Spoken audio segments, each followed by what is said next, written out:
Hello, good morning, and welcome to the Comics Experience Graphic Novel of the Month Club, the Kids Edition, for the month of, what is this? This is July. Yeah. This is our July book. Hello, and we've got a really good one this month. It's Puppy Night, Den of Deception, and we are joined right here live in the store by Jose CRUZ, and there's our author, Michael Sweater from Arkansas. Hello, Michael, how are you? Oh, wait, he's still muted. Ha. Still muted. There we go. There we go. How you doing, buddy? I said good. Howdy, I guess. Yeah. Awesome. Great to see both of you. Thank you for coming and talking. Thank you for making a fun book like this. Yeah. Let me start off with the place that I always start off. I always have the first question as my first question. And that's why comics? Of all the different things you could be doing, of all the ways you could be expressing yourself, what is it about comics that speaks to you, that inflames you, that makes you passionate? Why don't you start, Jose? I'll sway. Yeah. We rehearsed this, so we Yes, we did. Yeah, I know. Basically, one thing I struggled with, like even like into adulthood, was like trying to like express myself with art, and I never really felt like the art that I was drawing, even as a kid. It wasn't like I wasn't trying to send a message. Like I wasn't like trying to create an abstract piece and have people try to interpret it. All the stuff that I drew as a little kid, I drew short comics. I drew ideas for video games. I drew all the little enemies, instructions on how they would move. I wanted it to be utilized. Like it had to have a utilitarian purpose. Yeah. And so comics kind of felt like that natural thing. Like somebody's going to hold this thing, read it, and like, you know, take a story out of it. Yeah. And it felt like such like a useful thing. And like I studied graphic design. That's what I went to school for. And that's because like for me, like that was also like a something you utilize. Like you see signage, you see a package or something, like it's something you use all the time.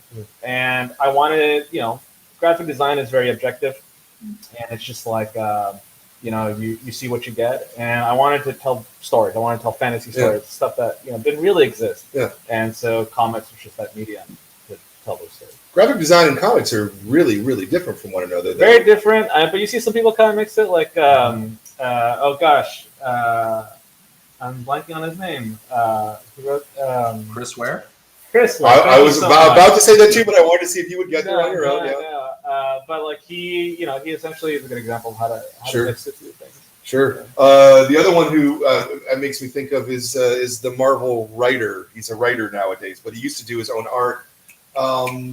He wrote Secret Wars. Jonathan Hickman. Oh, I didn't know he was a graphic designer. Yeah, I don't know that he was a graphic designer, but his original. If you look at the comics that he drew, right, they're all very, very, very design heavy. Right. They're all infographic looking. Right. You know, which makes me think that he's that his background is probably graphic. There's another graphic designer, cartoonist named Charles Schwartz, who also does a lot of graphic design and cartoon. Yeah.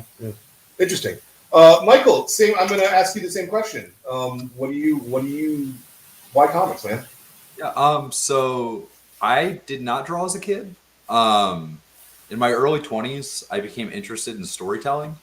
But I'm a very visual person, and it was the medium that was the most accessible. So I just went with it. Like, you know, as somebody who can't really draw, you can't really learn to make cartoons. And I knew novels weren't going to be my thing. So I just started, and, you know, I've just stuck with it because it's like, I don't think I'd be very good in like a highly collaborative corporate setting. So like animation doesn't really make sense for me. Movies, you need a lot of permission to make and a lot of help. Comics, you just need like paper and pencils. Like, so it's always just made sense to me as like the perfect medium for me. I actually don't have, you know, I've developed a deep love for comics just by doing it because that's what's going to happen. But for me, it's just about the accessibility and the lack of like permission. Like anyone listening to this right now can decide to make a comic and do it, and nobody can tell you no. You just do it. Yeah.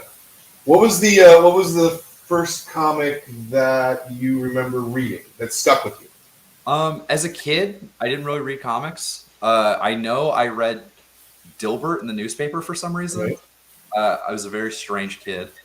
And then in maybe middle school, I was into video games and I found a comic called PvP on like a video game website, and it was just like a web comic. And besides those two in Akewood, I had no comics reading experience as a child, really, which, kind of sad. I wish I did. So your early experiences are pretty much strips, then, Yeah. right? Yeah, interesting. Because it's a very different thing than a comic book where you're telling a story over a broader thing. Let me ask you the same question, Josue. Damn it! What is wrong with you? It gets funnier though. Does it? Okay. Well, what's the first comic that you remember that stuck with you? Yeah, I thought about this question a lot because getting into comics so much later in my life, like I felt like I'm like, why am I even doing this? Like, what even inspired this? But like the very first, like my dad would bring back these one-a-day calendars from work, and they were all Far Side comics. Yeah. And so he'd bring those and give them to me, and I loved them. They were so funny. I was probably like maybe 8 or 9, and like the kind of dry humor somehow stuck to me. Yeah. And like I wouldn't use up the calendars. I just keep them in my drawer, and those are my first comic books. Right. And then my dad would give me the Sunday newspaper, and then after that, I have two older brothers, and I think the oldest brother he started subscribing to Mad Magazine, and I didn't know I was reading comics. I was just like, this is just a magazine with like cartoons and a bunch of spoofs of movies I've never seen, and I don't get these jokes. Right. But I love like Seppi Aragones, like wordless cartoons. Yeah. Like that was like my favorite thing ever, and I didn't know it was comics. And then like elementary school passes by, I'm drawing. I have friends who also draw little comics, but I wasn't reading anything. And then high school, my friends get into like DC and Marvel, and then me trying to be a contrarian, I'm like, I'm gonna read Hellboy. Right. I'm not going to choose between the two. Yeah. So I got into Mike Mignola, and then I got into my local library, and that's where I found Chris Ware. That's where I found Daniel Klaus, Adrian Tomine, and that's kind of how I got into more like more adult stories and indie comics. And then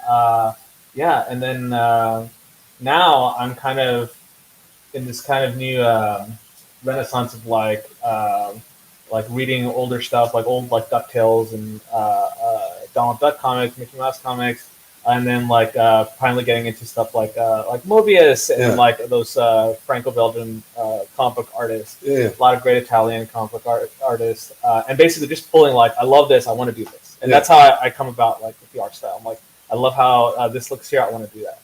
And that's how anyways, that was my history of it. No. I like that. I mean, I like hearing sort of the evolution of an artist and the evolution of a style and how you figure it out.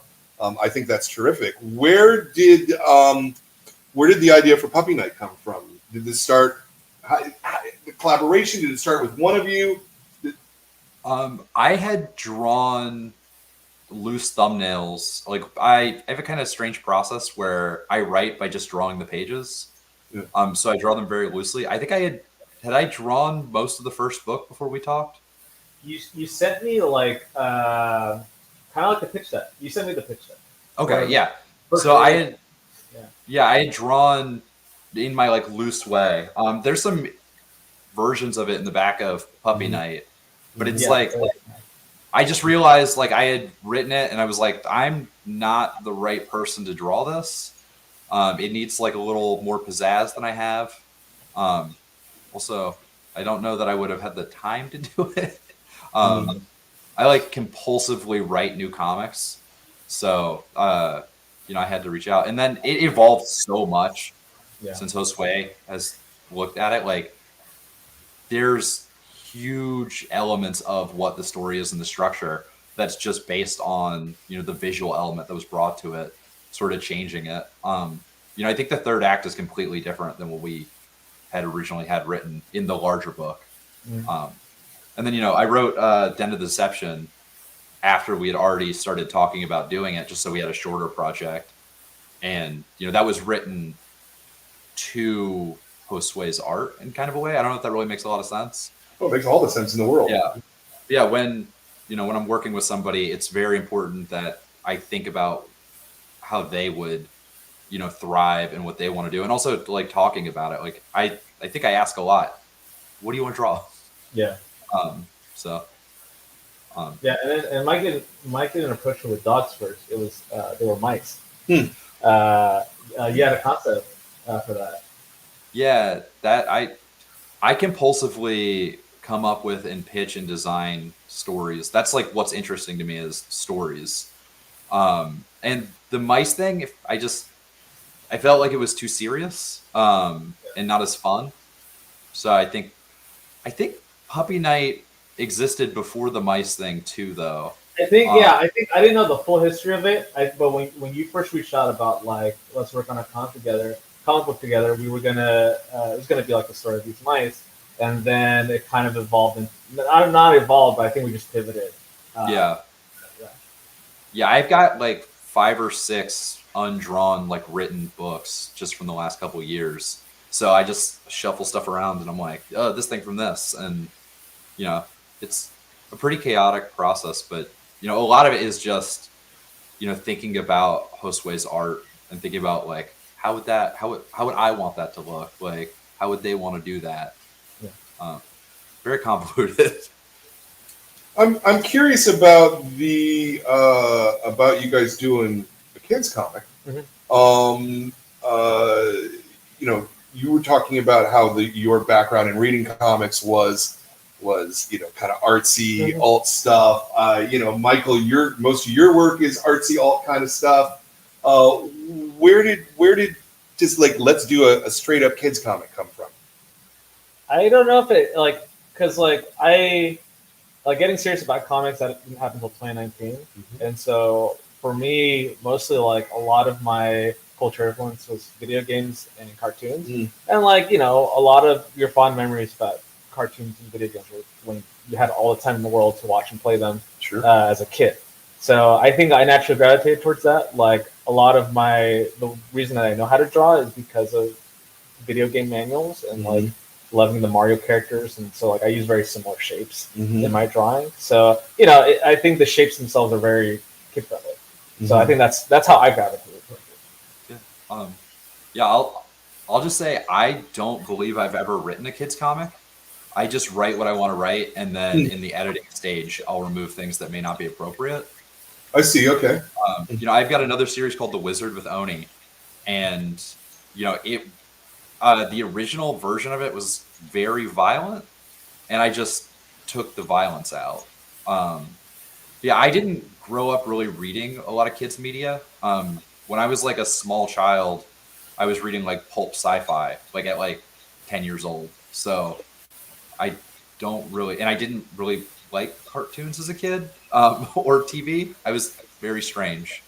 So I don't really think of it as a kid's comic. And I don't think kids, if we look at like the comics that are made for kids in Japan, like they're adult comics. Like it's just, there's certain things you can't put in it. And I think making things specifically for kids is kind of, for me, I find it, if I was to do it, I would feel like I was being condescending, if that makes sense. Yeah. So, yeah, no, and I mean, I think that when we look at the most popular comics, particularly if you think like Raina, those are all autobiographical comics. They're not. They just happen to be done in a cartoony style. The content is actually quite adult. I think it's one of the reasons the kids like it so much, because kids, as you noted, Michael, don't like being talked down to, and they can smell it right away if they're being condescended to. And they like reading up. They like getting a greater experience. I was just sort of wondering if there had been any thought, whether it was from you or whether it was from Avi and Silver Sprocket, that like the kids market is hot right now. Let's try and do something in that space. I'm sure that's why we were able to arrange. I'm sure that has something to do with why we got a yes. But it's not part of my thought process at all. Yeah. I'm sure that's part of why we got a yes. What's the process of pitching like with a book like this? I think it's different for everybody. I'm a very lax pitcher. I'm very conversational, and I like to have relationships with people. So a lot of stuff like this is me calling people or emailing people who I know and being like, "Hey, I've got an idea for something, and it's kind of loose, but can we talk about it?" And I feel like by the end of the conversation, a lot of the times, if I have a pitch deck, it's for their boss. If something like that exists. Yeah, I don't know that we had an internal pitch deck for this, but I don't know how helpful that was in getting the book made. But yeah, I don't know. It's hard to. Everything in my life is a very chaotic process. I just wake up and do what feels correct in the moment, for better or worse. Right. So, yeah. So you said you had originally started drawing it yourself. At what point did you get involved? Yeah, because you did have I don't know. Did you have the first act of the wider, bigger book before we started doing Den of Deception? I had at least 140 pages of it done. Okay. Essentially the first half. What? Yeah, it was at least half done. It could have been more. I really don't. I just wake up and work, and I don't really remember what I've done. So it's kind of hard for me to recall. But yeah, it was pretty far along, but it's now a completely different thing than it would have been if I had done it myself. Yeah. So Mike kind of mentioned earlier, Den of Deception was a new story that was written for Silver Sprocket. It was my first time doing a big comic. The largest amount of pages I ever did for a comic was 5 pages. Right. And so, Avi was the reality check, hey, this is kind of, biting more than we can chew. Let's start with a smaller story because, Mike had 100 pages and that was going to be half. So it was going to probably be a 200-page book. Mm-hmm. And so Mike came up with this brand new story. It just worked very well for kind of an introduction to these heroes. And then now we're working on that larger 200-page story. Yeah. But when we first started working together, I created 2 sample spreads from that original story. And so that was my introduction. That's where I came in, was to create example art of my style for that pitch deck. Yeah. So, but your original initial thought was that you were going to be doing the bigger, longer story. Yes, and kind of how Mike prefaced the interview, basically saying comics are so accessible, and if you have an idea for a story, you should do it. I told Mike, do you really think I can do this? If you think you can, yeah. And I was I didn't know how much work a 200-page. I know now how much work a 200-page takes. Mm-hmm. But I was sure, this guy believes in me. Why not? Mm-hmm, and I think there is kind of you need a sounding board. You need to be okay. There's the freedom of creating art, and then there's the reality of deadlines and sure. however whatever they need to actually sell and market this book, mm-hmm. and that's kind of that's the reality check, mm-hmm. right? Mm-hmm. And so it was kind of it was a good learning experience to kind of learn to balance that right off the bat. Yeah. How did the two of you get together? I guess is where I'm not figuring out the story. Yeah, I followed Mike's work on Tumblr. Okay. Back in 2011, I think. His wife Benji also had a Tumblr, and I really liked their comics. Mm-hmm. And actually, I have it makes Mike cringe, but I have some of his oldest books in my library, and I brought some to. I will flip out. But so I was reading his old zines and old comics. And I was like, oh, this is really cool. This is really fun. Oh, no.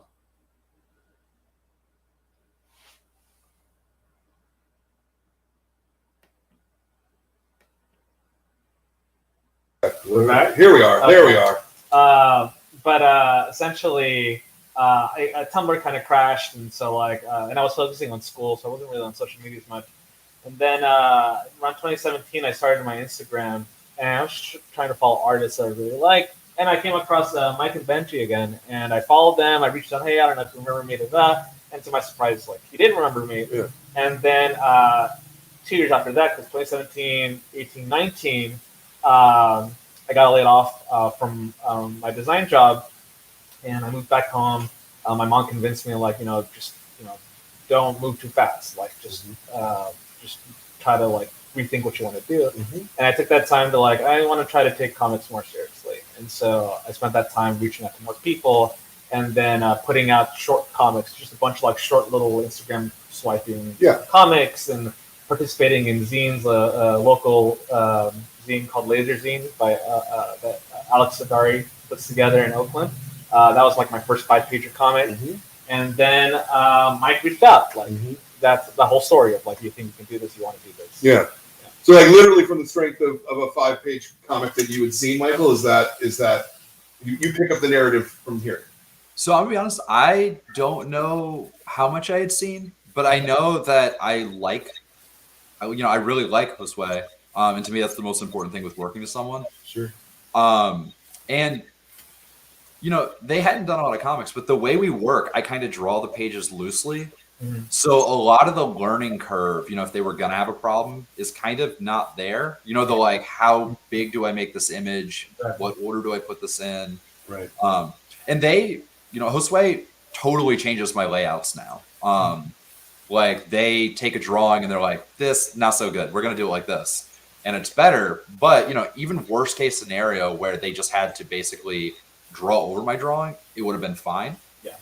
And, I know that, they've had actual professional work experience in other industries. Those skills all cross over. The big thing with comics is, can you do it consistently every day for a long time? Sure. And if you can do that, you can have a career, as far as, my opinion is. Everything else is learnable. I don't know that that's learnable. I struggle with that. Yeah, I mean, I don't know. I think you have to have craft in there somewhere. I think it can be learned, though. I guess. I mean, I know plenty of people who are trying to do comics who can't get it done, Maybe. And they're making comics every day, but but it's just not good enough to get published, Yeah. I guess. I don't know. I think there's this kind of weird like mesh that happened when we started working together. Like, my art style was a certain way, and it's also in the back of the book, kind of how the evolution of the art style went from Mike's original drawings to my own. And the original was like, okay, how can I kind of mirror Mike's art style? And then his sensibilities mixed with my sensibilities, and that's what created that. And actually, that's kind of what's helped create my own style right now. It's kind of like, okay, I like these kind of cartoony characters with these like very simple eyes and very cute expressions. And it all kind of came from like a lot of like I was reading The Wizard that Mike and Rachel Dukes drew, and I was like, okay, like I want to get some more vibes from this, and how do I absorb some of this into my own life stuff? So that was kind of an interesting symbiosis that happened while working with Mike. Yeah, and then sorry, going back to the rough, because he roughs out all the pages, and then I do my own roughs, adjusting like if I want to change the layout here, but I'm still following like his layouts. Right. And it was kind of like working on this book. It was like training wheels. Like I was like, okay, cool. Like I'm doing this real big thing now. That was the biggest thing I've ever done at the time. And I was so thankful that I had the ability to have those training wheels with Mike's roughs to work. Yeah. So you do roughs for every. Do you do any traditional quote unquote writing at all, Michael, or is it all you're just doing comic?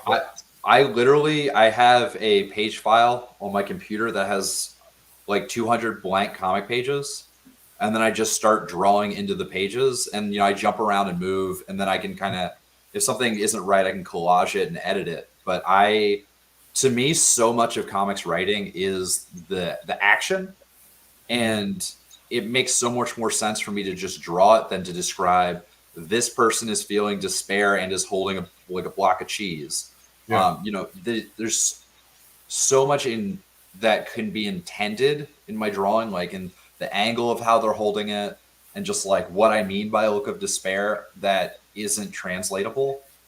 And also just like seeing it visually on the page, a lot of the times what's already on the page visually writes what happens next. Sure. So it never made sense to me to script traditionally. And I mean, it works for a lot of people, but for me, it seems like extra effort. The most annoying thing for this first book was getting literally a huge Photoshop document with all the pages, and it's this heavy thing that like my computer had to struggle opening up. Now I get PDF pages. Now I get individual PDF pages to work off of. But like he just has this whole document, and like it's so great kind of peering into his brain, because like he'll draw out his panels in this document, but then you'll see like the side sketch that has nothing to do with like the book on like the columns of like drops. And I'm just like, what was Mike thinking here? And it was just kind of, it's a really pretty thing to see when you're inside somebody's brain like that. Well, also with the big file, I have a really bad habit of not knowing what I've done. And on the Wizard, I redrew at least 30 pages multiple times because I forgot I drew them. And with the big Photoshop file, I don't forget I've written a scene, because my brain, when I go to sleep, everything is no longer there. So I'll accidentally like rewrite stuff, or I'll write, a scene and forget I did it because it's in a notebook, and I'll find it after the book's out, and I'd be like, that would have been really great to be in there. Great job, Michael. So this way, with the big file, I just don't lose anything, and everything's in order, and I know what I've done, and I can also visually see what's done, because like I'm a very visual person. No, it's an interesting way of working. I don't know. I think you guys both know that we've done 8 years of these interviews between 2 clubs, so we're at more than 200 interviews with people. And I don't know that I've heard of a duo working in precisely this way yet. It's kind of one of the things I love about comics is there's not a way to do it. No. That every method works.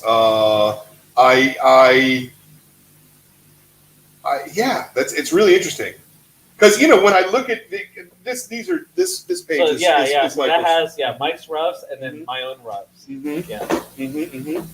Because I think Michael's stuff is perfectly serviceable. That's what I have to say. Perfectly serviceable art. I'm just joking. You knew what I meant, man. No, I know. But also, the way that looks when I work for myself, I literally print that out in blue line and just draw over it. If it doesn't need to be edited. So it's like a lot faster to work this way for me as well. Sure. So when you get a page like this, like what is your... Because obviously it isn't this page and then that's your version of that page, right? Right. So sorry, that's not the direct comparison. Yeah. So how much redrawing? I mean, obviously you're redrawing the entire thing, but how much reconceptualizing, I suppose, is the word that I want there. And that's a good word. That's a good way to put it, because like I think one of the phases of my process is like the intake of like what Mike gives me, and then it's kind of like the adjustment of the lens. And essentially, like Mike has this kind of like video game kind of style where like if you read like Everything Sucks, like it's this isometric kind of style, and it kind of looks like video game characters walking around in a world. And then I was reading like specifically for that book, I was reading Asterix. I was reading Tintin? No, I wasn't reading Tintin. I was reading Karl Barth's Scrooge and Popeye. But Popeye not so much. I think Popeye I wanted to see how the action and the action lines work. Yeah. So I wanted environments that like really brought you into the world, and the way I learned how to draw has to be through experience, and this book taught me how to draw in perspective. Essentially, I don't think I was good at this drawing perspective. And there's some wonky stuff in there, but you get better with practice. Sure, of course. But like anything. Exactly. So like I think that allowed me to create like all these environments with very different camera angles sometimes. And so like what I'll do when I reconfigure Mike's layouts is like, okay, how can we get the same kind of oomph of this shot, but how can we get like similar vibe of this rough with a more oomph of a different kind of angle or shot, or maybe an extreme angle. And so now I'll play around with like in our next book, I'm playing around with even more extreme perspective angles, and that kind of brings more dynamism to the page. Yeah. Did you want to say something there, Michael? Because I thought you made a sound for a second. I might have just been making a sound. Okay, all good. Just wanted to make sure. So I guess my next question would be is, as you get more experience and as you're building up your own muscles here, right? Because it is essentially building muscles, right? Do you find having these kinds of layouts to continue to be as helpful, or does it start to become, wow, I'm really changing a lot of this, if you see what I mean? Yeah. I'm not changing the layouts. I am changing the way the art fits, and like I think that's a great way to put it, like the building of the muscles and more adjustment. And I think that's kind of the symbiosis. You actually do change layouts now. Not the panel. Well, there's a couple where you have, and I'm into it. Yeah, like, sometimes they'll be like, okay, I think like there might be a beat that we can want here, and then like I'll check in with Mike. It's still a collaborative process. We don't want to step on each other's toes, but like in my comic making journey, I think I still need more practice with like creating my own layouts, and so I haven't achieved that yet. And so like I am working on like a short with my friend Gang Fight. Like he writes a super sport baseball comic called Strikeout. It's on Twitter. Check it out. And like I'm doing my own layouts for that. So sometimes you have to jump into the pool and like throw yourself into learning experiences. And so I think that's the next step of my journey. Is like, okay, let's take the training wheels off. Let's see how I can play around with panel layouts.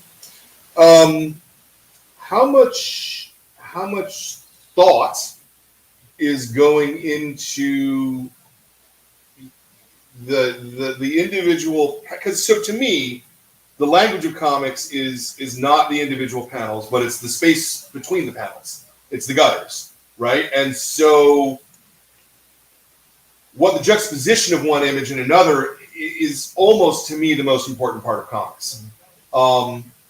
How much thought do you put into that, Michael, in your thumbnails versus it just being an instinctive gut level thing? I don't know if that was a good question. Yeah, it's a great question. So I spend hours and hours and hours and hours and hours thinking about structure and form and all of these things. And then I'll say when I'm working, when I'm actually drawing the page, I don't think at all. Everything's completely intuitive, no matter what art I'm doing. If I'm thinking, I feel like it's not as good. But the time spent, going to bed, reading, books from the library on like form, that's where that thinking happens.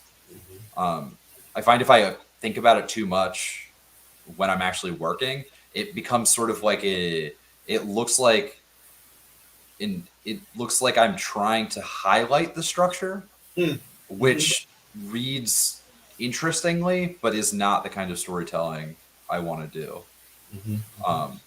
So yeah, I don't think at all when I'm working. I just literally start filling in boxes and moving stuff around. And, I find if I'm thinking about the structure of what's happening, it's time for me to go for a walk.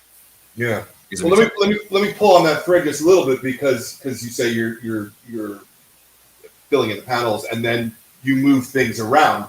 When at the point you're moving things around, though, obviously there must be some level of thought into, this isn't working in this manner. If we do it this way, it'll work better. Yeah. Yeah. So when I work, I think of every page as a discrete idea, like it's its own comic strip. And it has a similar setup to a comic strip where I'm inciting the conflict. It ends on how it resolves. And then usually I write those two things first, and then I fill in the center. And if there isn't enough room, I'll then turn that into 2 pages that do the same function. But yeah, I'm just moving stuff around to make room for the next thing that comes into my head. I'm like, okay, well then in between these things, and then I just bump stuff. I move stuff around a lot less than anyone might assume. I do not edit very much, but it's my writing process is like highly improvisational, and it feels very natural to me. Yeah. So it's usually just looking at. Also, like a lot of the times, I'll know I want to end on like a large image of like, something, and I know that the starting image looks like this, and then the amount of space left on the page is how I write what's in between. I write to fit the space a lot of the time. Try not to make any metaphors about music, but it's very similar to that sort of like improvisation where, you work with the space that's created by what's already there sometimes. Sure. I hate making metaphors. I feel like it makes me sound so stupid. No, it's all good. It's all good. Yeah. I always find these kinds of things about technique to be fascinating because it's it's sort of a magic. Now you were saying that that you're designing each page as a unit, as a page, which makes a tremendous amount of sense to me. How much though are you thinking about what would be the page turn at that point? All the time. If there's, that's, well, so we specifically, I work in spreads. So if, the pages have to be where they are on my thing because, things like page turns where you turn the page and it reveals something. I also I don't like scenes changing in the middle of a spread. So if you have the left-hand page is someplace, I always want the right-hand page to be in the same location, just because like a unity of like color and design. So yeah, I'm thinking about it, but it's mostly I'm developing opinions on that stuff while I'm not working. The page flip can interrupt the gag. Yeah. I think kind of what Mike was saying earlier, and you took the words out of my mouth, like the way, like it probably comes out very naturally to you, but like what I've been learning a lot from seeing Mike's layouts is just kind of like you could take chunks of the spreads and it's like there's your newspaper strip. Like the gags follow that proper order, and you don't want to flip the page in the middle of the joke. Also, the reveal can often be the incitement of a new conflict. So, you turn it and it's like, there's a monster. Well, that's its own separate idea. So it's not really the end necessarily. So it feels structurally fine. I don't know if that makes any sense. No, it makes a perfect amount of sense. Obviously, you're learning from what Michael's doing. Have you, when you look to the stuff you were doing before you were working with him, to the stuff that you're doing now, do you feel like you've learned some of those lessons, or like how would you approach building a page if you had a blank page? Sure. Right. If he just gave you words on a script, how would you approach it? Would you approach it in a similar way? I think one of the things I adopted from Mike was that whole action first kind of thing. And like Mike and Benji had a podcast where they talked about like how much dialogue and text you plan ahead of time, and like it might sound, I'm not sure how controversial it is, but like he doesn't really like he said it, like Mike said earlier, he draws it all out. And so I've been trying that. And like I've been trying that with like very short like social media posts because it's low stakes, and I'm just like, okay, let's put something together, and you just drawing the art and then like filling out the story kind of has a very natural approach to it. Because sometimes when you're banging your head on a blank piece of paper trying to plan out a comic, you're spending way too much time agonizing. And sometimes just drawing the first thing, even if it's something stupid that you're going to change later, is probably the best way to kick off that challenging blank. And so what I learned is that like by drawing that way, drawing action first, you started it defines the panels on its own. Because like, okay, I just drew this action. Now, if I want this follow through, how much space am I going to need to actually have this make sense? And so I used to, my original approach used to be like, okay, box it out first, or not really box it out. Like I have the dialogue. Let's box out the dialogue to see like where the how the conversation is going to go. And what happens sometimes is either I might overestimate how much space I need and make a page more cluttered than it needs to be, and so it's not natural. And so I think drawing the action out has been one of the biggest like tips I've picked up from like Mike's comic. Yeah. No, that's really good. Did you and Benji come to a conclusion of what the proper balance of word to picture is? I don't remember the conversation. It was about it's called Pentel's podcast and Spotify. But it was about like, how do you write out your script first? Right. Not so much about what the balance is. It's like how much of the script do you write before you draw the comic? And I think like the approach that we're suggesting was like, you kind of draw first and then have the dialogue come out of what the story is. Yeah. It really depends on what kind of comic you make. Like my favorite comic, Achewood, you could never make that comic the way I make comics. Like you have to script that. If you're doing something like Doonesbury, like my method is nonsense. Like that should be scripted. Even stuff like Watchmen, like my method would have been a terrible way to make that book. Well, I mean, especially Watchmen. Because Watchmen is constructed like a timepiece. I mean, it's things interlocking. Yeah. I reread Watchmen pretty much every year, and every year I see something new. Yeah. Some little detail in the background that like, wow, I cannot believe they threw that little thing in that doesn't change the story, but it changes the world. It makes the world feel real, Yeah. It's the I don't think there's a right or wrong way to do anything, but I do think if you're just making stuff that's, and I may change the way I work later, but for now, I don't think I'm good enough to labor over anything. It seems like I need to get more practice. And this is, to me, the fastest way of generating new structures and things to sort of iterate and figure out what I don't even know what I like yet, So spending a lot of time, to me, the text sort of, the TypeScript sort of mentally promotes a lot of editing. And I don't know how to edit because I don't think I'm good enough to even do that. So this is just, for me, this is the best way to work. Interesting. Let me just say for anybody out there, if you have a question for these guys or a question about the book, you can feel free to ask it. Put it in the chat here, and we will try and get to it. I will go back to asking questions now myself, but I always forget to mention that, and then it's a little different. Editing process. Okay, so you're saying that you literally are just making comics and you're just drawing it and there's really no editing involved. It is when you hand it over to the publisher, I'm assuming the Silver Sprocket is whatever you give us is what it is, right? Like they're not asking for changes, they're not, or am I wrong about that?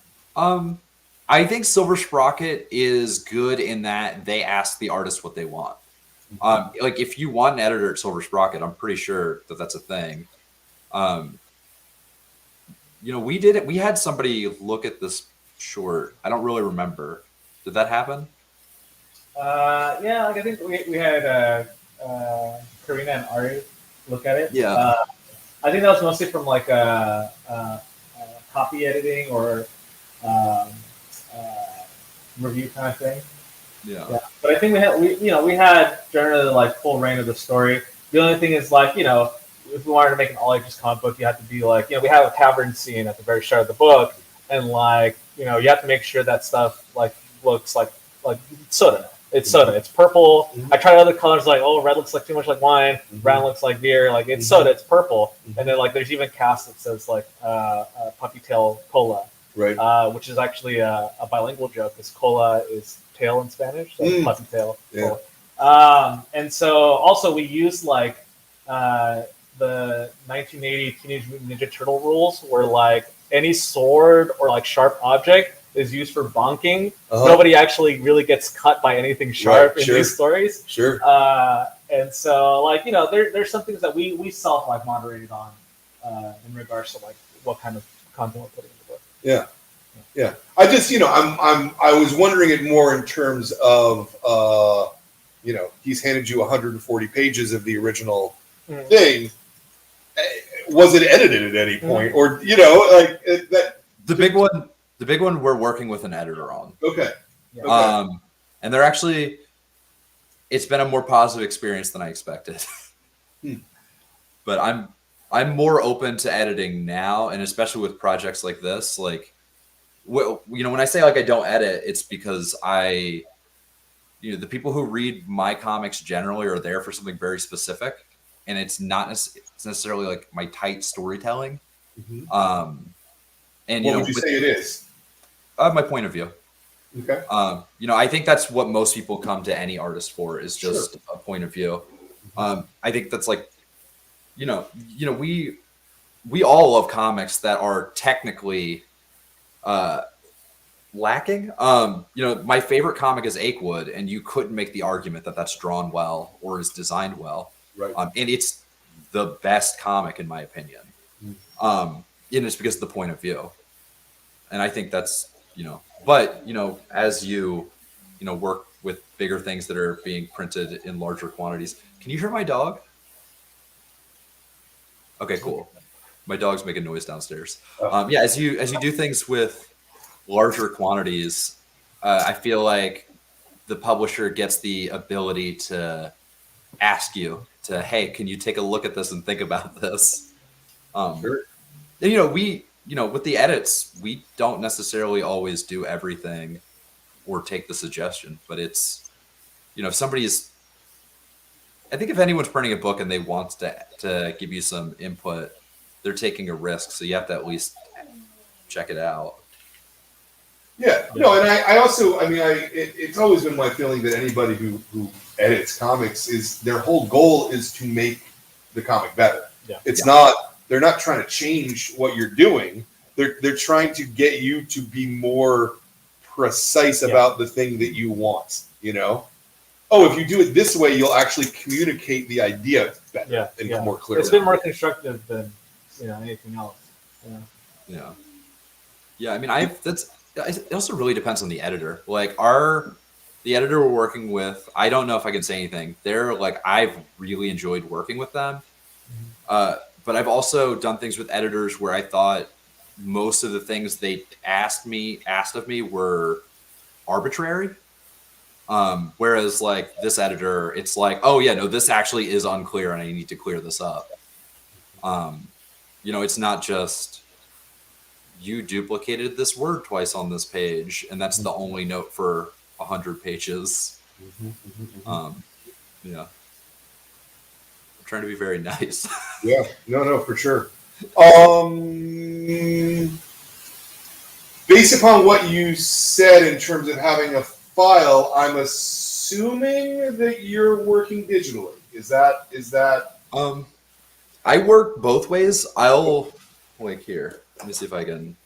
You know, we're doing revisions on a book, and so, you know, there are, you know, pages. And I'll just take the picture on my cell phone and drop it into the file, or I'll work in the file digitally. But I do maintain everything in that one file. But yeah, my approach to how I actually put anything onto a piece of paper changes based on how I feel when I wake up. I see. Okay. And you're working on lined paper there. Is that to help you visualize the page, or? It was a cheap notebook that was like 10 for $30. Okay, I'm saying, you know. No, I prefer online paper. Yeah. But yeah, I just use, like, I burn through material so quickly, and I'm like not precious about it. Yeah. So I just use whatever's cheapest. These notebooks are actually very durable. The pen bleeds like through like 3 sheets at a time. But yeah, I just do what feels good. This like. Because also, if you're not enjoying the physical process of interacting with the thing, you're going to be slower and you're not going to write as well, I think. Sure. Yes. I work full digitally on like all the art. And so there's burnout when you're staring at a screen all day. Mm-hmm. And so like I think there is a difference with like if you're working I think you just have to step away. Mm-hmm. And that's how usually I get out of funks or art block. Mm-hmm. It's usually because I'm looking at a screen all day. Yeah. And so I growing up as a kid, I drew on just pencil and paper, and then I got my first black comic. Like, okay, this is a whole new world, and I had to kind of learn to go back to paper and ink, just because there's a kind of what would you call it? There's kind of like a beautiful messiness sometimes to like a mid-pen line. Yeah. That sometimes it's hard to recreate digitally, and like. You also get feedback from the paper. Right. You know? There's different feedback. So like I'm working with a tablet. I have a friction screensaver to kind of give me a little more friction on the screen. Just because you're sliding on glass and your hand movements it's like your ice skating. You might it might work for somebody else, but you might like overthrow a line. And I had to kind of use different like methods. I have a grip on my pen just so that like my hand isn't always like squeezing down the pen, so my lines aren't so like tense. Yeah. So I think there is like I would like to do. I did a short comic with pen and ink recently, and it was really great. And so there's really fun like benefits like working physically. Yeah. Something like that. Yeah. Yeah. Well, also at the end of the day, I mean, you have the art, and then you can sell the art theoretically. Yeah, and that's always been like the problem, like the digital creation. Sure. Yeah. But some people just prefer working that way. Yeah. You know, what I hear all the time is it allows me to I hate what I've drawn. I can just pull that part out. Yeah. That's a pitfall, though. Yeah. Because there's and that's something else I had to pull myself out of recently. Because like with that book, there were so many undos, and that book probably would have been done much sooner if it wasn't too much of that kind of pulling out. Right. So that's the kind of dangerous line you walk when you're working digitally. Is like it's so easy to just undo a line.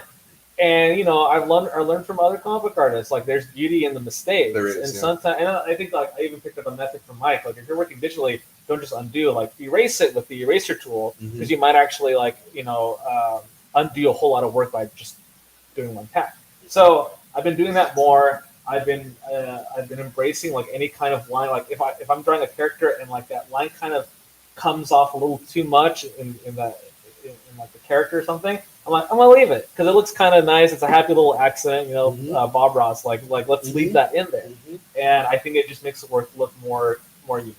And then, like I've also honed in my digital brushes so they have that kind of subtle jitteriness and kind of like a very subtle little bleed. You can actually like hone in on that now with brushes.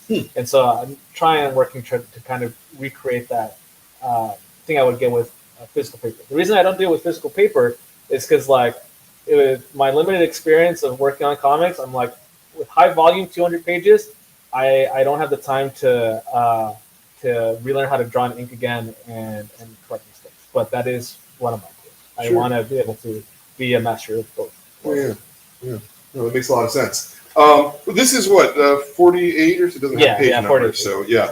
How long did it take you to draw this? I think it was a 6-month period. I took like a 6 month. I was working as a motion designer, and I took 6 months off, and they were very nice to like give me that time. And that's the amount of time we had. I'm pretty sure there was definitely more, probably like an extra month of like what do I call it? Setting up in InDesign or digitally setting up the files and everything. But I think it was like a 6 month. Okay. Yeah. So you're doing a page a day then? Roughly, but definitely it took longer because it was my first comic book. Yeah. I wanted to make sure I was overcorrecting. Yeah. Which is another problem. Yeah. Talk about the skeleton panel. So there's a panel that I redrew like 4 times, and I didn't need to. I upload these files to Dropbox so everyone can see when I update, and they saw that this one page was being updated every time. And Mike noticed. I'm trying to find him here. This one Pugsly, this guy. So there's like this little skeleton dude. Mm-hmm. This is the third, fourth iteration of the same panel, and it didn't need to. The first one was fine. So I was nervous. I was like, this is my first book. I want to put my best foot forward. As, you should with any work. Yeah. And overcorrecting is as much of a pitfall as anything. Yeah. But damn, isn't that a good skeleton? It was also funny because it wasn't like, I get like redrawing like a pivotal moment or like a character reveal or something, but it just felt like you just got caught on something and it was like you got caught in a net. Huh? He's just there for one panel. Yeah. It was very funny. Yeah. It's not like you're going to come back to him later and put him in the book. He comes back in the third book. Like, oh, remember me? You threw that rock at me. But that's also really normal. That's everybody does that at first. Like you have to kind of unlearn it. Embrace mistakes for sure. Yeah. I love your style so much, man. I just, I think I mentioned earlier, it reminds me a lot of like kind of 1940s cartoons. Mm. You said Fleischer, but I'm actually thinking more like, like the Warner Brothers stuff myself. Yeah, people, I had friends tell me like, oh, you're using the ball and tube method. Mm. And I didn't think about it, but it's like essentially the ball and tube method is like you have balls that make up the head, the body, the hands, and you use like cylindrical tubes to connect everything. And like that's totally what it is. Yeah. And I think that's kind of what gives it the kind of cartoon feel. I grew up watching a lot of cartoons, so like I think like there's a lot of traces of that as well. Yeah, it's just I'm not used to young guys like really knowing 40s stuff. Sure. Sure. Yeah. I mean, I'm too old for that. Like I used to watch like Tex Avery sketches and like the Merry Melodies and stuff like that. Yeah. And I think like people still there's traces like there's a video game that came out a couple years ago called Cuphead, and it's all like Fleischer like animation style, and I think like a lot of animation, and I mean I can't speak for everyone, but I'm speaking outside of my industry, but like I think a lot of animation like it's built off processes and styles from previous years. Yeah. So to see that in modern day, I don't think it's too unbelievable. Yeah. I completely agree. Lettering. Mm-hmm. You do your own lettering? Yeah, it's a digital font. It's a font, okay. But we're using for the next book, Mike digitized his handwriting. Okay. And it looks really sweet. So it's just nice to have typeface that also matches with like the feel of the book and stuff. Yeah. The effects, the onomatopoeia. Are these are hand? Yeah, these are all hand drawn. Hand drawn. Yeah, and I think a lot of the way that I draw sound effects and stuff is very inspired with the way Mike does lettering for other stuff that I've seen in books. Yeah. Yeah, I think maybe some of the onomatopoeia might very well be where I'm getting a lot of the sort of the 40s vibe from too. Just in terms of texture or something. Mm-hmm. I don't know that I can explain it that well. You're doing the coloring as well. Yeah. And then I could say like I was reading a lot of Asterix, and I was like, okay, cool. I love how they have so many like fun little scenes. Like if you go back to that page, like you can imagine Obelix and Asterix like walking down that hill. Yeah. So totally like I think like I'm somebody who doesn't mind talking about like who my influences and references are. Yeah. Because like you're gonna pull things out and you're gonna create something completely new.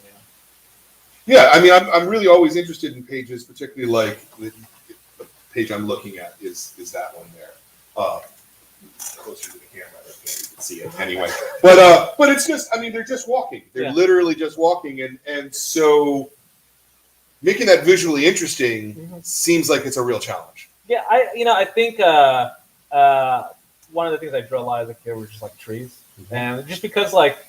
You draw a building, you gotta know perspective. You gotta know how the bricks and the structure and like all the embellishments and the facade, like there's a lot of work. But when you're drawing a tree, it's such a natural object that like you can just kind of make the forms however you like. So like outdoor scenes are probably one of the more easier ones, just because like all the objects can move in so many different ways. But yeah, I think like to make something like that interesting, like you know, you have overlapping hills. There's some sight gags like in that hill scene in the top right corner. There's like cow dogs, and I don't think people question that enough. Like, how does like the hierarchy of animals work in this world? Because like one of the first questions, like one of the first panels, there's a dog walking a dog. Right. I'm like, Mike, how does that work? And he was like, this is like a goofy Pluto rules. Like you know, there's just a dog. Like dogs exist in this dog world. So I made fun of that idea by making these cow dogs like the animals.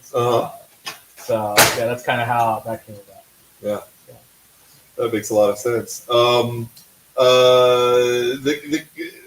color. I mean, obviously the coloring is all digital. How are you picking your colors and your textures? I think that comes more with intuition. The textures. So with this book, again, like I wanted to create like I want to create a painterly world.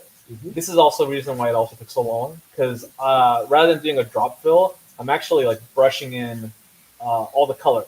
So I'm selecting rather than doing like flats where you just kind of fill a whole thing with color, I'm just painting it in. So that's why you get all that texture in there. Yeah. Now, I love how it looks, but one of the things I learned with comics is a time commitment and a stamina commitment, and like I don't think it's cutting corners. I think it's more about efficiency. Yeah. And so like the next book, like it's made to be drop fill flat colors, but it still looks great because the colors still pop and everything. And that's kind of one of the lessons I took away from this book. Like it's nice to have all the time in the world to work on something, but then there's that reality check I mentioned earlier. Like there's deadlines. Like there's other people that are working on this too, and you have to think about what they have to do as well. Yeah. Okay. So you guys are going back to these obviously because you've got the bigger book. Is it a 300-page book? I keep getting kind of different answers from you. I think the book is. I'm gonna say it. I think it. Do you know the number? It's like 210. Okay. Yeah, it's like 210, 220. Okay. Yeah. So it's exciting because like there's just so much story to put in there. Yeah. And like I'm so happy like Mike, like he mentioned earlier, like asking me like what do I want to draw. Like he's giving me so many great set pieces. Like here we have the tavern, the chapel, and then like the caves. But like we go to so many different places in this next book, and so it's going to be really exciting. How far into it are you? I'm gonna finish the line art for chapter 2 at the end of this month. Okay. Yeah. So we started. I don't know when we officially started. It wasn't. Yeah, I don't remember when we officially started, but there's probably 3 more chapters after that. Okay. So we're like 2/3 with the line art, and then just so that I don't have to jump around from too many things, the colors will come at the end once I do line art. Yeah. That makes a lot of sense. And I assume, Michael, you've done all of your side of it, yeah? I'm actually still doing revisions. Okay. That should be done. I think my goal is the 1st. But yeah, that's kind of the great thing about like a collaborative process is I can, if I'm drawing it, I don't have time, but also writing is easier than drawing. So I feel like I'm required to put in more effort. I feel like it's the law. Like if I'm just putting down what comes down, I'm like, okay, I'm out of here. See you in a year. Like that's rude. Yeah, it never feels like Mike isn't around for and then also the process is staggered, so he can work on the butt end of the book while I trail behind. So the process just kind of worked out. Yeah. Are there things, Michael?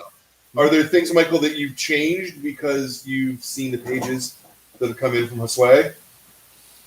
I don't know. I do know that the way they draw the characters does influence the writing. Kind of like how like when an actor in season 1 brings something to a role, they start writing to the actor. You know, there are characters that are now, especially we have like a group of bandit characters in the first book, and I'm getting ready to work on, or the second book, the first long book. I'm getting ready to work on the second long book, and those characters are very different than I had initially conceived of them, just based on the way Josue, you know, does their body language and their gesturing. They became so fun as characters, and like they're just these bandits at the start of the book, and so like to do something else with them is really fun. They also originally weren't in the third act, and now they're in the third act of the long book, just because, you know, they're just so good. They gotta come back. Yeah, there's a lot of action in this next book too.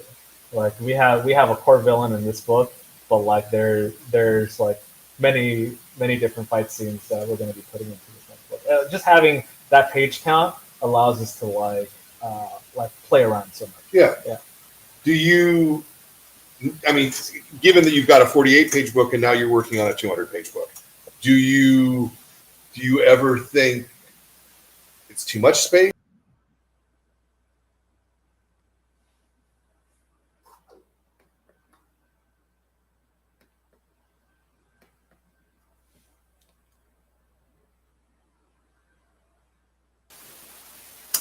We're back.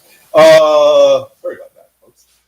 So, do you the difference in the lengths of the book? I don't know, because like I feel like, again, like with Mike mentioning how like he writes, I feel like, you know, it doesn't feel like too much because we can find space to put to make the story or to add gags or something like that. Like I think that's what works with this style of writing in the comic, is that, like, you know, to me they feel like little comic strips, and so like, yeah, why wouldn't you want a book with more comic strips? Sure. Yeah, I just, you know, I think of, I don't know, like an Asterix, you know, they're all 48 pages basically.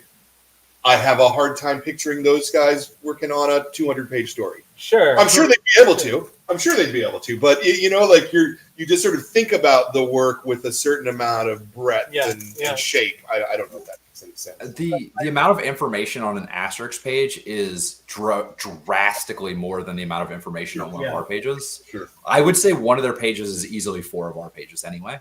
Yeah. With like the content and the amount of...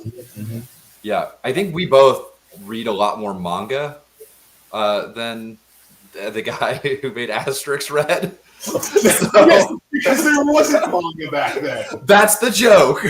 But yeah, you know, but I mean, also the original draft of the long book we did cut down just to fit, you know, so I think we could do a 400-page book. We should do that.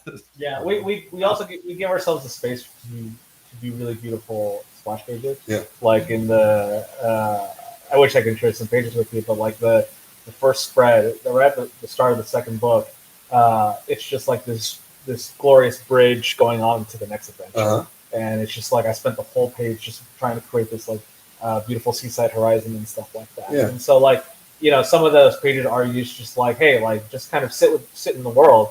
And like in the when we first arrived at the chapel in this book, you also get hit with that big spread with all the gold and everything. And then Mike made the deliberate. Originally, there was some dialogue there, but like Mike cut it out and he'll just let the reader sit there and kind of let their eye wander and look at the little things. No, because comics are also, you know, audience participation. It really is an important part of comics, I think. Is how the audience wants to pace their own reading experience and how they take things in, you know. Do we have a date for when the big book is scheduled? I'm not sure. I don't know what we're allowed to say. Okay. Yeah. I know it's been announced who it was announced who. And Publisher Weekly, they announced like who we're working with and stuff like that. But I don't know about the date. Yeah. Is it not Sprocket? You don't have to say who it is, but it's what's the new company name? It's Union Square Publishing. Yeah. Previously Sterling. Interesting. Yeah. I think it's the company that owns Barnes and Noble, maybe. Barnes and Noble owns. Yeah. Interesting. Is that because they saw the work that had been done on this, or did you have an agent that pitched it out, or? I have an agent. Yeah. Okay. Who is a beautiful person, who is an angel, and I love them. I did not think I would like having an agent. But they just took it around and showed it to everybody and helped us. Like, also, like, they set up, like, you know, I had a meeting with everybody who was kind of interested to help me figure out, like, are you gonna hate working with these people? You know, the first meeting we had with the editor we have on the new book, I was like, this is the person. Like, this, you know, yeah. I don't know how much I'm allowed to say though. I don't want to get arrested. Well, I'll tell you, they won't arrest you. No, I know that. They may get mad at you, but they won't arrest you. I know that much. You see a dart just coming. Well, I'll just say everybody we're working with on it is very beautiful and kind and has good ideas that have been helpful. No, that's fantastic. I'm very happy. I generally am not good in a collaborative environment involving authority figures, and this has been perfect. So no, that's the way you want it to be. You know, ideally, that's the way it'll always be.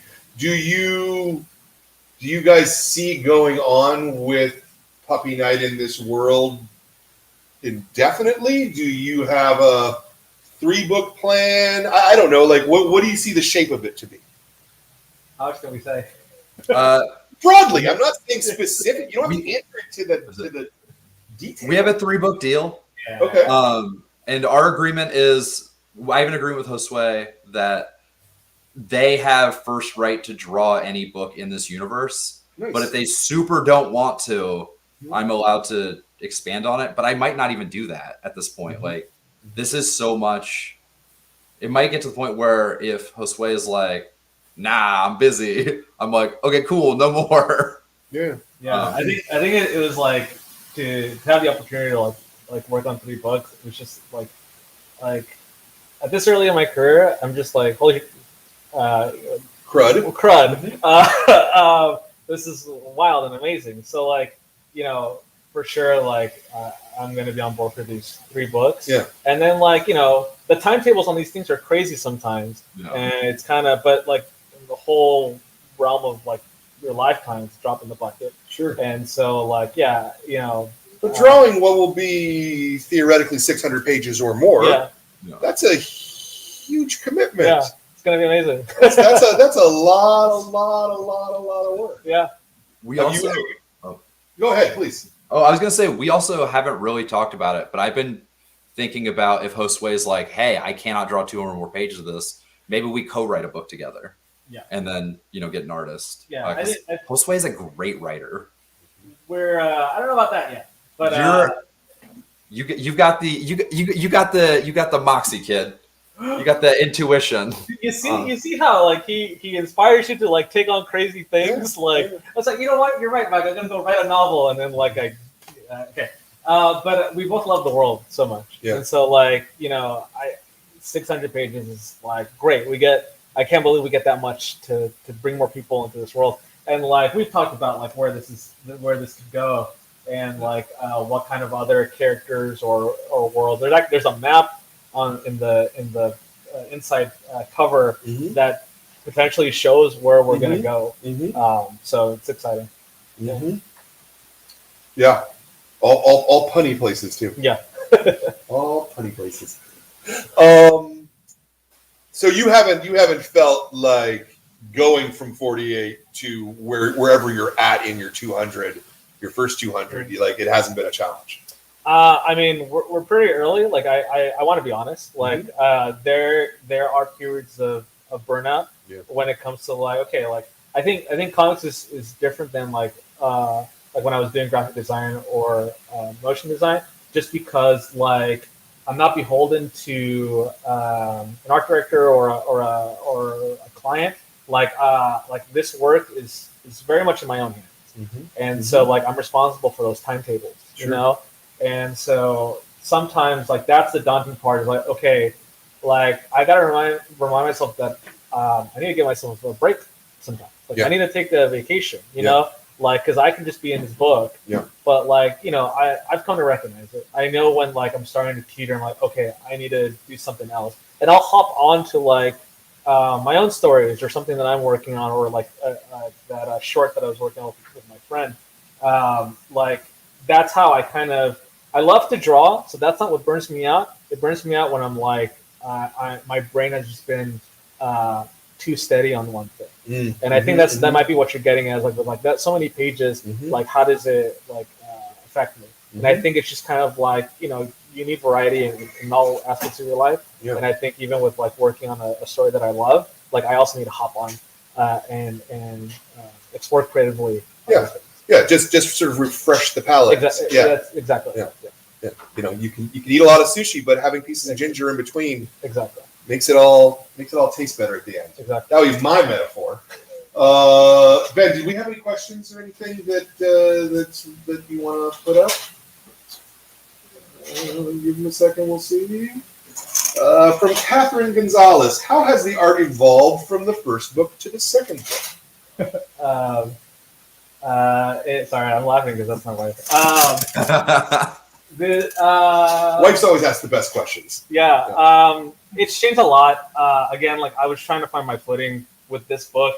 Like one thing, when you were using the metaphor of like exercising a muscle, like the muscle memory it takes to draw a character over and over again, like that. This is my trial. You're gonna see Sparky and Pugsly from panel 1 get better and better drawn as we move on in the book. Right. But now, like it's second nature. Like it's like the shapes are down. Like I think Sparky's head is like 8 half circles to draw, and like you start picking up on like the patterns of how to draw. So like the art's more consistent in the second book. But like there's a kind of like a very cute like if you read One Piece, like the first volume of One Piece, like the way Oda draws Luffy is so different from how he draws him now. Sure. And it's just kind of like this natural progression you kind of want to see out of your artist. Yeah. No, very much so. Yeah. Very much so.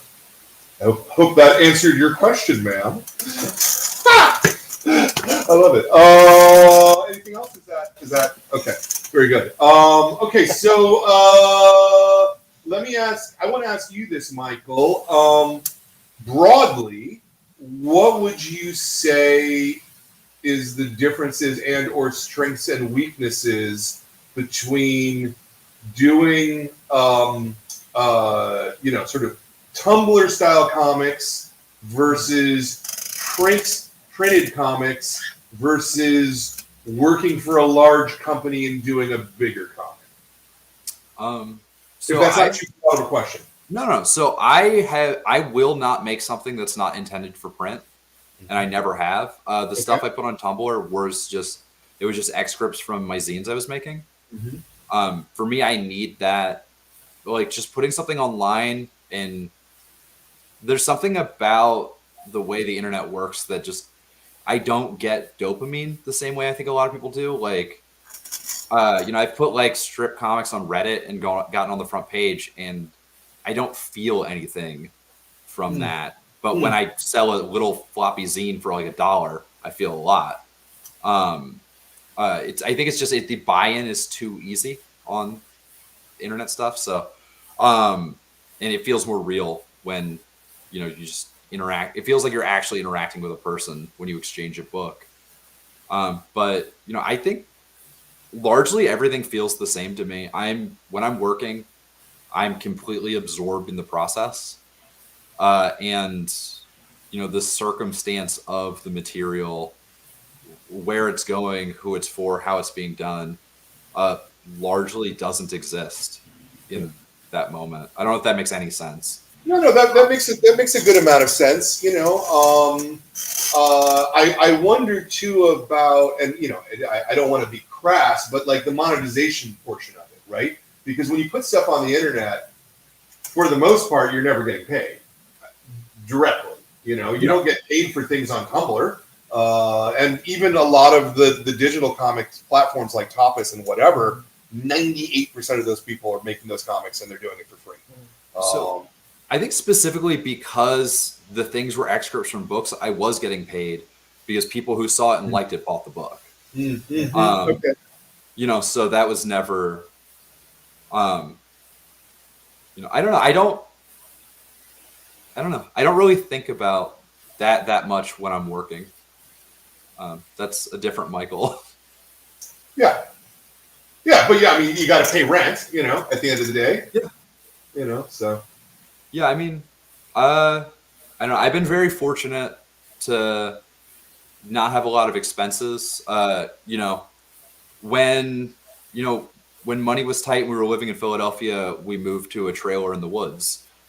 Instead of, you know, we could have changed our artistic behavior patterns, but it was just like, it is more important to us to not have to consider that. You know, I don't know. I've been very lucky to not have to think about it because I've had very supportive readers. Yeah. You know, when things go real bad, I've got, you know, people who can give me freelance jobs. And I've just been good because I'm not planning to retire. Do you broadly think that the audience for a book like Puppy Night is the same as the audience for your, let's call it, alternative work? When I'm making it, the audience is me. Is you? Okay, yeah. Yeah, so it's I you know, I'm sure I do know that I have more potential income from this. But you know, I've got a YA book and I've got adult books, and I've made more money on my adult books than I've ever made on the, you know, the book sales are fine. So I think there's like this idea that the money's in YA, and it's a huge growth market, but realistically the advances are in YA. If you want to get a big advance, you should do a YA book. But financially, a great adult comic, you know, as long as you're not trying to put 3 kids through college, you can still, you know, also, you know, I have like no expenses. I draw all day. So, you know, that might be easy for me to say, but it's, you know, to me, financially, it doesn't, you know, the payoff seems like it could potentially be bigger, but you know, I've seen where some indie cartoonist dudes live with their nice houses in Portland. So, Sure. You know, I try not to think about it too much. Yeah, Maybe those people are also rich. I don't understand how any of these people work. Well, I think in a lot of cases, people are doing projects outside of comics. Yeah. Which is where they're actually making their money, doing album covers, say, or posters and things like that, you know, rather than directly the comics. I don't know that, I mean, you know, certainly Dan Klaus is in a different class, but I don't know that the comics themselves are particularly paying his way. Sure. You know what I mean? Yeah, there's other avenues. Yeah. I think, like, since I'm so early in this, like, you're so, like, because, you know, I checked out the Patreon route, and, like, you know, I've enjoyed it, but, like, when I'm drawing all day, it's hard to come up with extra content, like, especially with, like, using social media. So, like, often, like, I love sharing all the things that I love to do, and I hate, personally, like, I don't like to put it behind a paywall. I want everyone to be able to see it, and, like, going from working as a graphic designer, motion designer, to a comic book artist, it was a very, like, steep pay difference. Like, I wouldn't have been able to, like, do it and live in the city if it wasn't for my wife. You know? Like, yeah, she's a big support. Right. So, like, I think it's good to have that reality. You know, that kind of, like, what do they call that? Paid disclosure in the industry, so that, like, other people can understand, like, hey, like this could be achievable with certain caveats, or you have to, like, make some certain, like, sacrifices, sure, like that. And I think we got to start being super secretive about, like, how people really have to make their money. I agree. It's a mixture of so many different avenues. This is why I ask these questions, and we're not just talking about the creativity. We're also talking about the money part of it, because it's genuinely important. Like, you know, how, Michael, you were mentioning that the advances on a kid's book are going to be, you know, pretty okay. But, you know, I've talked to a number of people that when you start doing the math on how much time it takes them to draw those pages, suddenly they're not making minimum wage. Yeah, you know, they're not even making Mhm. close to minimum wage doing it. And that's not a thing that people talk about, you know? So I will expand on what I said earlier. I think what I was trying to say was, speaking of money in YA, I think a lot of people specifically do a YA book because they think it's going to be a financial win for them. Sure. And what I'm trying to say is, as an artist, you should do what you are most passionate about. Yeah. Because if you're just doing it for money, it's going to suck and you are not going to make money. And I think that's a big thing in YA right now is I know a lot of people who have taken YA projects that they're not passionate about. Yeah. And I'm very nervous about those books because it's like, was this the right move? Because it's not guaranteed money.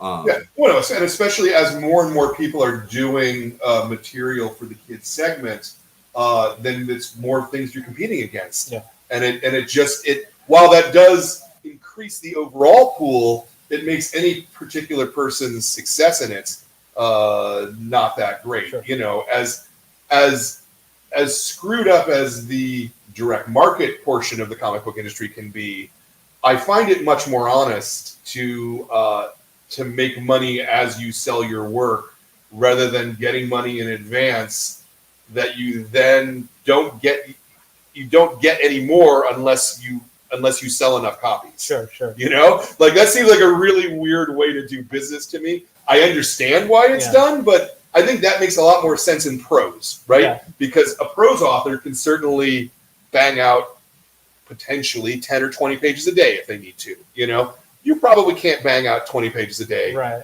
Probably not possible. Again, like it's a very new world for me. Sure. And like the advance we got, like it put me at a place where like if I had to do comics and then work part-time somewhere else, like that timetable is gonna have to stretch much farther than it is. And like again, like I mentioned, these timetables are crazy to think like, okay, these 3 books are gonna come out in these years where I'm all like, oh, is a meteor going to hit the planet at that time? So like to be able to like, you know, have in advance ahead of time that allows me to be like, okay, like I still can like pay my portion of the rent. I can still like pay my portion of the groceries and stuff like that. Like I'm more relieved that I can be hyper focused on the book and not have to worry about some another client or something else. Sure. You know? Yeah, ideally, I always think that it's better for creative people to own and control their work, and to have the ability to keep it in print on their own, and that being their decision. Our contracts let us do all of that. We own all of our media. Yeah. We have a clause that says if it's out of print for a certain amount of time, we get the rights back. Nice. So you've got a good agent there. Yeah. I'm also a jerk. That was the word I was going to say, jerk. I've been very into like the 80s black and white boom for most of my time in comics. So that stuff has always been like, I've always assumed everybody was trying to rip me off. Yeah. Because, you know, to a certain extent, I mean, it's in comics, it's really not until you kind of have your 3rd or 4th or 5th spine that you actually start making any real money in a way, you know, because that's how the market recognizes that you've got presence, you've got rack presence, you know, so ultimately. Okay, very good. How about this? Was there anything I should have asked that I didn't ask? I don't know. That's the first time I've ever asked that question, so I don't know how that one's going to work out. Trying to think. I feel like I always like to share the fact that like our main lead character Sparky, there's an ongoing joke that I think it wasn't even part of the comic. For some reason, I think one of the jokes was like Sparky can't read, and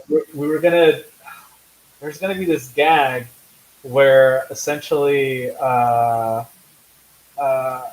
what was it? He couldn't read that his name was on the wanted poster. No, that is in the first book. Yeah, like he's all like, what is like? He sees a wanted poster with his face, and he's angry. And is like, wait, what does this say? Like I don't know why I'm so angry about it. Like, what does it say? And I don't know. That's not a question. I just like to bring up that we made that a character quirk of his, but I have no idea where it came from. All of my YA books feature a character that either can't or struggles to read. Is that from like a person? I mean, I have my own personal thing where like again like focus is a thing where like I got to jump around to other things. Yeah, I mean, I think it's a thing that a lot of, I very rarely put things in, but that are like not intuitive, but also it's like fun for somebody to see themselves in the work. And if they're a young person, they're learning to read, and they see a character in the book who also might have that same problem. I think it's just fun. We're not trying to promote illiteracy. No, I'm with you. I'm with you on that. I'm not willing to go that far. I'm willing to say I'm open to illiteracy. You should know how to read. I love it. I love it. All right, so we know that you guys are working on more of this, so that's good. Is there anything else you would like to plug? Maybe that you've got coming up, or that is in a state where you can talk about it. You can say no to that question too. You're going to SPX. I'm going to SPX this year. My favorite comic convention. My wife and I got married there a few years ago. I will never not go to SPX if I can. I've got a 6-issue miniseries coming out with Silver Sprocket next year. That's not for children. Called Everything Sucks. It's just more of a comic I do. I got a lot of stuff happening. I don't remember it all. But I got stuff. If you Google me, you'll find it. Okay. I always like giving people the opportunity to pitch to the audience. I should have prepared. Yeah, it's all good. Yeah. You got anything else you want? Or is this is like your life? This is my life right now. Yeah. I mean, you can always follow me. I always love posting like sneak peeks. But check out Den of Deception, and then look forward to Puppy Knight's Quest for the Golden Bones. Nice. Yeah. Quest for the Golden Bones. I love it. We will keep an eye out for that because everybody has been responding. The kids have been responding great to this, so I think that they're going to love having more. Cool, I'm glad to hear it. Especially if you're going to have them out on a semi-regular basis. Yeah. That's always the big thing. Cool. All right. Well, then let's go to the last question. The first question and the last question are always the same. The last question is there are a lot of people who watch these interviews who want to make their own comics. Mm-hmm. They don't always know where to go, how to start, what to do. I want to start with you, Michael, just because you've been doing this a little longer. What would be the piece of advice that you would give someone who wants to make comics? It can be physical, it can be psychological, it can be emotional, it can be spiritual, anywhere in that whole range. What do you got? What do you say to that person? So I started making comics when I was 21 years old. I had no drawing or writing experience, and I did not know what I was doing with my life. I had very poor support structure. Whatever, not important. But I will say comics, if you want to make them, just make them. There's a book called Comics Philosophy and Practice. Great primer. Are there any other books I like that you know of? Get Comics Philosophy and Practice. It's very short, very easy, and it's amazing. It'll tell you everything you need to know. I tried to go to college for comics, and I had to leave because I am not good with authority figures or rich people. And I decided to learn to make comics by drawing 10,000 pages of comics, based on like the 10,000 hour rule. And then there's a guy who said, you don't do a good page till you've drawn 2,000 pages that we're not gonna talk about on a kid's show. And by the time I got to about, I don't know, I did a lot of pages, and before I even finished, I knew what I wanted to do and had something, but nobody cared for the first 1,000, 1,200 pages at all. Like nobody. I had no feedback. I had nothing. So just do it and don't worry about if anybody likes it or sees it. Maybe don't even show somebody for 500, 600 pages. Just like, if you're not going to like it having like alone, if it's not going to be fun, it's not going to be fun when people are telling you you're stupid for doing it, which will happen if you do it. Yeah. So just I agree with everything you said there. The only thing I just want to say, to, especially to the kids out there, don't think you have to do 1,000 pages. No. Do 3 pages first. Yeah. And then move on from that, right? I started with a small book. Right. Yeah. And I moved to a bigger book. Yeah. I'm not contradicting you there, Michael. No. If we're talking to kids, have as much fun as you can. You don't have to worry about even producing pages till you're in your 20s. Yeah. As long as you're having fun, you're gonna be better later. So, I forgot I was talking to kids. No, it's all good. No, I didn't phrase it in that way either. Yeah. Josue, what do you think? I'd say, again, embrace the mistakes. I think a lot of the hangups people get is like, I can't draw. Mm-hmm. And I feel like some of like the best comments I've read are just like the simplest drawings. Mm-hmm. And I think getting out of your headspace of like feeling that like you can't put pen to paper and create something, I think that's like the first hurdle you gotta get across. And like I even recommend like try drawing something with your non-dominant hand. And if you're ambidextrous, then draw with your foot or something. But like essentially, get comfortable with scribbles. Get comfortable with like messy drawing, because like the first hurdle is just draw something on that blank page and then something with it. Mm-hmm. And then the only other thing I would say is like work with your friends, build something together. Because like probably one of the best experiences I've had so far starting comics is like meeting other comics people who want to make a bunch of cool stuff too, and then working with them to make that cool stuff. Yeah. I love it. That's great. That's great. I love it. Okay, well, I think that's our show, and I want to thank both you guys for being here and talking to us about making comics. I want to thank everybody who's been watching at home as well. If you're sitting there at home and you are like, I need a book and I need something to read and I want to have fun, Puppy Night. It's really fun. It's funny. It's a really joyous kind of comic, and it's pretty. And it's got action and adventure, and it's good. You're gonna love it. So that is my recommendation to you. A little not outstanding business necessarily, but the next show that we're having, it will be our adult club, and we are talking to Rumi Hara. I may have pronounced that wrong. I will find out. Who did Peanut Butter Sisters from Drawn and Quarterly? So that will be on Wednesday. By all means. And then next month's kids' book will be The Girl and the Glim. And so we will be talking to India Smith and Michael Doig.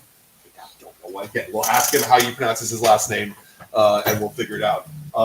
And that'll be in a month. So you come back next month, and we will be talking more and more comics.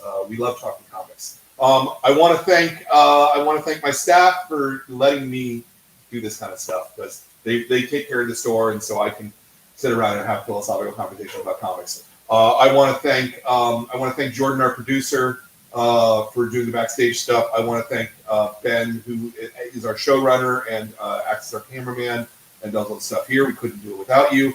I want to thank all you kids at home and all of you adults at home too who are watching these things. And I especially want to thank all the creators who make comics, just like Michael and Josue here. Thank you so much for making such a great comic, and that's what I got. Thank you for having us, Brian. Yeah. Really appreciate it. My absolute pleasure. We will talk to you next month. Take care, y'all. Thanks very much for watching this episode of the Kids Graphic Novel of the Month Club. If you enjoyed what you were seeing, please subscribe and hit the bell up in the corner. We'd like to invite you to join the club. Every month you'll get a great new book curated by our staff, and it's a fantastic program. So please join. That address is running along the bottom right now. Thanks very much.